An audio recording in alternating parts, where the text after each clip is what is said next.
Today we're talking about starting a podcast and also how to be a guest on a podcast. Hi, I'm Tracy. And I'm Jessica, and this is She's on Top, the community where we celebrate women. This is our second video with Dr Meghan Walker, naturopath and podcast host. If you haven't seen our first video with Megan, you'll want to check that out, and we've put a link below. Meghan hosts a weekly podcast called Entrepology, which focuses on business, body, brain, and the inner badass of female entrepreneurs and go-getters. Recently, we were lucky enough to be guests on her podcast, and it was a fantastic experience. We were thrilled with that podcast and incredibly impressed with Megan's interview skills and her ability to create a really engaging podcast that worked not only for her audience, but also for ours.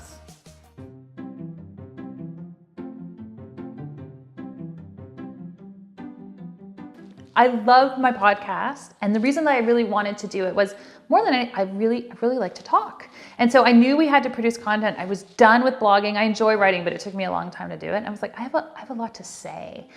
But more than that, I really wanted an opportunity to have conversations with people, much like you get to have conversations with people. I was like, I need an excuse to talk to that incredible speaker at a conference. And to just go up and say, hey, I'm Megan, I loved your talk, never resonated with me. So now I can go up and be like, I loved your talk. I have a podcast and a platform. I would love to interview you for that. And it's turned into this organic opportunity to have conversation, to share a message, to really get our philosophy out into the world in a way that was easy for me. I started the podcast, I knew enough that I should not be doing the podcast on my own. And I'm a quick start. So I was like, we are starting a podcast. And by we, I mean my whole family. Guess what, guys? You're going to be all in on this project. And so I put it out to my network. I said, I'm starting a podcast and I need a production team. And I got it down to 3. And I worked with them and I said, here's what I want it to look like. Here's the kind of audience that I'm going after. Here's what my recording situation is going to be like. I need you. And they had a whole startup package and they got me started. I outsourced that. We had enough going on that I was not going to learn this on my own. And I knew it wouldn't be sustainable for me to produce this on my own. And so it became really easy. I record it. I put it into its Dropbox. It gets picked up by the magical podcast fairies on the other side, and they produce it for us. And because it's been easy and we set it up as easy from the beginning, we've been able to do what we're really good at, which is connecting with people and having conversations, and they do what they're really good at and get it out the door for us. So the cost associated with that, I think I paid like $750 for them to tell me all of the equipment that I needed to buy. They did all of our little intro and all the music and all of those pieces. We wrote it. They set up all of our systems in terms of how we recorded. So that was money really well spent for me because I didn't have to create any of that methodology, and I didn't have to do any of the research. And then probably to buy all our mics equipment, I think I invested like $500 or $600 up front to be able to record at.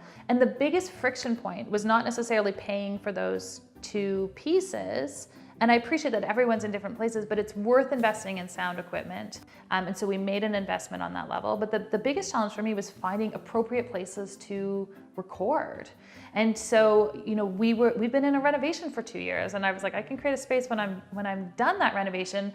But in the meantime, we were booking out rooms at the library, and we were booking out sound studios, and that was the biggest challenge, just to manage the logistics of where would we be when we were actually recording. And so once we found a few places where it would work to record, we would batch record all of our episodes. So we would do up to 6 episodes in a day. They were all an hour each. That's where knowing how to take care of yourself and what fuel hacks to give yourself for the day came in super handy. We would just record them all back to back. And then now when we renovated, I just triple insulated a room in the basement and put up sound panels, and now we can record it here. So I've learned other things along the way. But our costs to get started were not, there wasn't a huge barrier to entry, but there was going to be a huge learning barrier, and so that part I outsourced. The question of how do I get on a podcast is such a great one. And I didn't know how this all worked. So at first, we would actively, as the host, we would actively go out and try to get people on to the podcast. And I had a fairly diverse network at that point, and I still do that. But what's really interesting is now we get people pitching us to come onto our platform. And the ones that are easiest for us to accept are when people have total clarity on the message that they can provide our audience and really understand who our audience is about. So we'll often get sort of a one-pager where we see the highlights of that person, we see their bio, we see the 5 topics that they really like to speak on, we see sample questions that they really like to speak to, and some examples of maybe some other podcasts or other speaking opportunities that they've had. What that does for us is it makes it really easy.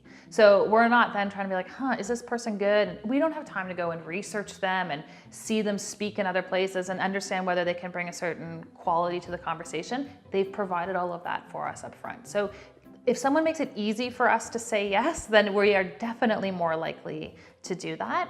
And the second piece is it goes a long way for us when people have identified who our audience is. So I had someone last week, she was an ideal guest for us, but she had also already gone on, she's like, I've listened to 10 of your episodes, I've left a review for you, here are 5 other podcasts that I've been on, and here's what I think I can bring to the table for your guests. And we're like, thank you. Yeah, no problem. We'll just schedule you right in. So where you can make our life easier, it makes a huge difference.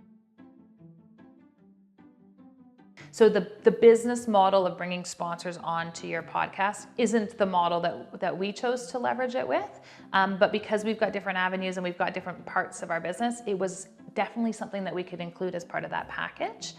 For people who want to do that and they want to build out an audience where they're charging for sponsorship on their podcast, that's a great model. You need high volume and consistent listenership, and then usually that's broken down on a per listener basis. Like they really want metrics around conversion. It just didn't work within the ecosystem of how our business was built.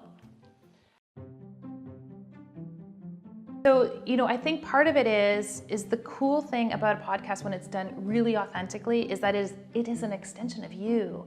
It's your conversation and it's your ideas, and often it's connected to other work that you are doing. So it's simply a channel through which that can happen. There's nobody like you. There's nobody with your story. There's nobody with your exact experience. So when you're really clear on who your audience is, when you step into that and you just do a really good job that's in alignment with integrity with you, no one can compete with that piece. It's when people are like, I'm gonna do a podcast because I think that's the next best opportunity and I'm just gonna do it, without a clear sense of message or a clear sense of their audience, you're gonna get drowned out. But that isn't unique to podcasting. That's unique to any kind of business that you set up. So this is really just a tool for conversation. Humans have conversations every single day, and yet you still choose to engage in the ones that you have. So get clear on your message and create a unique channel related to that. The world needs more authenticity. So if you're in alignment with that, go for it. We're actually also thinking about doing a podcast. So if any of you guys do a podcast, we'd love your tips. If you haven't subscribed, we would love it if you do so now and give us a thumbs up. Also, follow us on Facebook and Instagram. See you next time.